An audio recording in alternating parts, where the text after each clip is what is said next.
The Red Badge of Courage, an episode of the American Civil War by Stephen Crane. Chapter 20. When the two youths turned with the flag, they saw that much of the regiment had crumbled away, and the dejected remnant was coming slowly back. The men, having hurled themselves in projectile fashion, had presently expended their forces. They slowly retreated, with their faces still toward the spluttering woods, and their hot rifles still replying to the din. Several officers were giving orders, their voices keyed to screams. "Where the hell are you going?" the lieutenant was asking in a sarcastic howl, and a red-bitted officer, whose voice of triple brass could plainly be heard, was commanding, "Shoot into 'em! Shoot into 'em! God damn their souls!" There was a melee of screeches in which the men were ordered to do conflicting and impossible things. The youth and his friend had a small scuffle over the flag. "Give it to me." "No, let me keep it." Each felt satisfied with the other's possession of it, but each felt bound to declare by an offer to carry the emblem his willingness to further risk himself. The youth roughly pushed his friend away. The regiment fell back to the stolid trees. There it halted for a moment, to blaze at some dark forms that had begun to steal upon its track. Presently it resumed its march again, curving among the tree trunks. By the time the depleted regiment had again reached the first open space, they were receiving a fast and merciless fire. There seemed to be mobs all about them. The greater part of the men, discouraged, their spirits worn by the turmoil, acted as if stunned. They accepted the pelting of the bullets with bowed and weary heads. It was of no purpose to strive against walls. It was of no use to batter themselves against granite. And from this consciousness that they had attempted to conquer an unconquerable thing, there seemed to arise a feeling that they had been betrayed. They glowered and bent brows, but dangerously, upon some of the officers, more particularly upon the red-bearded one with the voice of triple brass. However, the rear of the regiment was fringed with men who continued to shoot irritably at the advancing foes. They seemed resolved to make every trouble. The youthful lieutenant was perhaps the last man in the disordered mass. His forgotten back was toward the enemy. He had been shot in the arm. It hung straight and rigid. Occasionally he would cease to remember it, and be about to emphasize an oath with a sweeping gesture. The multiplied pain caused him to swear with incredible power. The youth went along with slipping, uncertain feet. He kept watchful eyes rearward. A scowl of mortification and rage was upon his face. He had thought of a fine revenge upon the officer who had referred to him and his fellows as mule drivers. But he saw that it could not come to pass. His dreams had collapsed when the mule drivers, dwindling rapidly, had wavered and hesitated on the little clearing, and then had recoiled. And now the retreat of the mule drivers was a march of shame to him. A dagger-pointed gaze from without his blackened face was held toward the enemy, but his greater hatred was riveted upon the man who, not knowing him, had called him a mule driver. When he knew that he and his comrades had failed to do anything in successful ways that might bring the little pangs of a kind of remorse upon the officer, the youth allowed the rage of the baffled to possess him. This cold officer upon a monument, who dropped epitaph unconcernedly down, would be finer as a dead man, he thought. So grievous did he think it that he could never possess the secret right to taunt truly in answer. He had pictured red letters of curious revenge. "We are mule drivers, are we?" And how he was compelled to throw them away. He presently wrapped his heart in the cloak of his pride and kept the flag erect. He harangued his fellows, pushing against their chest with his free hand. To those he knew well he made frantic appeals, beseeching them by name.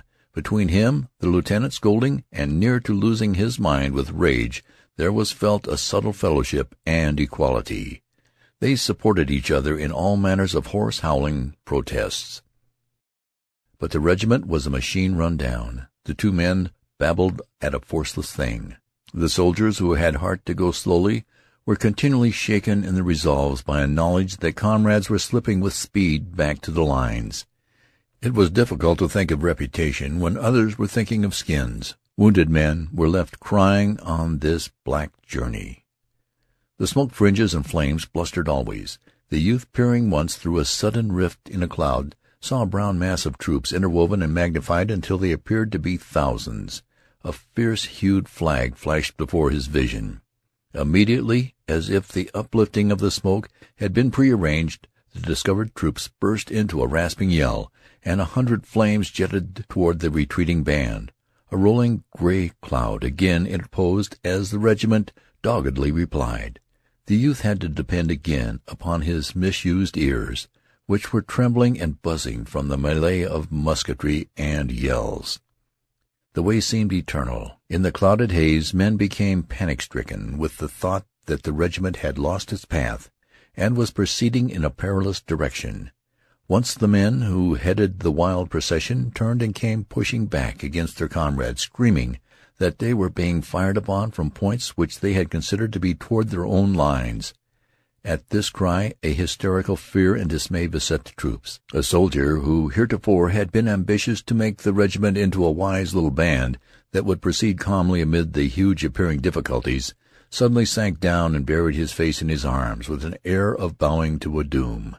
From another a shrill lamentation rang out, filled with profane allusions to a general. Men ran hither and thither, seeking with their eyes roads of escape. With serene regularity, as if controlled by a schedule, bullets buffed into men. The youth walked stolidly into the midst of the mob, and with his flag in his hands took a stand as if he expected an attempt to push him to the ground. He unconsciously assumed the attitude of the color-bearer in the fight of the preceding day. He passed over his brow a hand that trembled. His breath did not come freely. He was choking during this small wait for the crisis. His friend came to him. "Well, Henry, I guess this is good-bye. John." "Oh, shut up, you damn fool," replied the youth, and he would not look at the other. The officers labored like politicians to beat the mass into a proper circle to face the menaces. The ground was uneven and torn. The men curled into depressions and fitted themselves snugly behind whatever would frustrate a bullet. The youth noted with vague surprise that the lieutenant was standing mutely with his legs far apart and his sword held in the manner of a cane. The youth wondered what had happened to his vocal organs, that he no more cursed. There was something curious in this little intent pause of the lieutenant. He was like a babe which, having wept its fill, raises its eyes and fixes them upon a distant toy. He was engrossed in this contemplation, and the soft upper lip quivered from self-whispered words. Some lazy and ignorant smoke curled slowly. The men, hiding from the bullets, waited anxiously for it to lift and to disclose the plight of the regiment. The silent ranks were suddenly thrilled by the eager voice of the youthful lieutenant, bawling out, "Here they come! Right on to us, by God!" His further words were lost in a roar of wicked thunder from the men's rifles. The youth's eyes had instantly turned in the direction indicated by the awkward and agitated lieutenant, and he had seen the haze of treachery disclosing a body of soldiers of the enemy. They were so near that he could see their features. There was a recognition as he looked at the types of faces. Also he perceived with dim amazement that their uniforms were rather gray in effect, being light gray, accented with a brilliant-hued facing. Moreover, the clothes seemed new. These troops had apparently been going forward with caution, their rifles held in readiness, when the youthful lieutenant had discovered them, and their movement had been interrupted by the volley from the Blue Regiment. From the moment's glimpse, it was derived that they had been unaware of the proximity of their dark-suited foes and had mistaken the direction. Almost instantly they were shut utterly from the youth's sight by the smoke from the energetic rifles of his companions. He strained his vision to learn the accomplishment of the volley, but the smoke hung before him. The two bodies of troops exchanged blows in the manner of a pair of boxers. The fast, angry firings went back and forth. The men in blue were intent with the despair of their circumstances, and they seized upon the revenge to be had at close range. Their thunder swelled loud and valiant. Their curving front bristled with flashes, and the place resounded with the clangor of their ramrods. The youth ducked and dodged for a time and achieved a few unsatisfactory views of the enemy.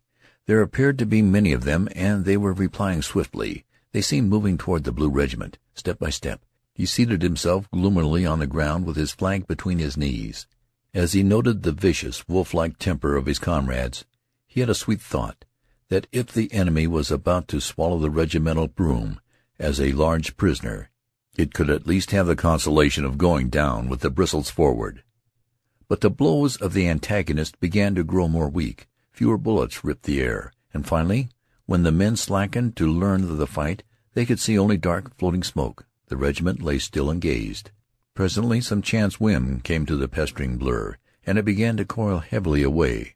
The men saw a ground vacant of fighters. It would have been an empty stage if it were not for a few corpses that lay thrown and twisted into fantastic shapes upon the sward. At sight of this tableau, many of the men in blue sprang from behind their covers and made an ungainly dance of joy. Their eyes burned, and a hoarse cheer of elation broke from their dry lips. It had begun to seem to them that events were trying to prove that they were impotent. These little battles have evidently endeavored to demonstrate that the men could not fight well. When on the verge of submission to these opinions, the small duel had showed them that the proportions were not impossible, and by it they had revenged themselves upon their misgivings and upon the foe. The impetus of enthusiasm was theirs again. They gazed about them with looks of uplifted pride, feeling new trust in the grim, always confident weapons in their hands. And they were men. End of chapter 20.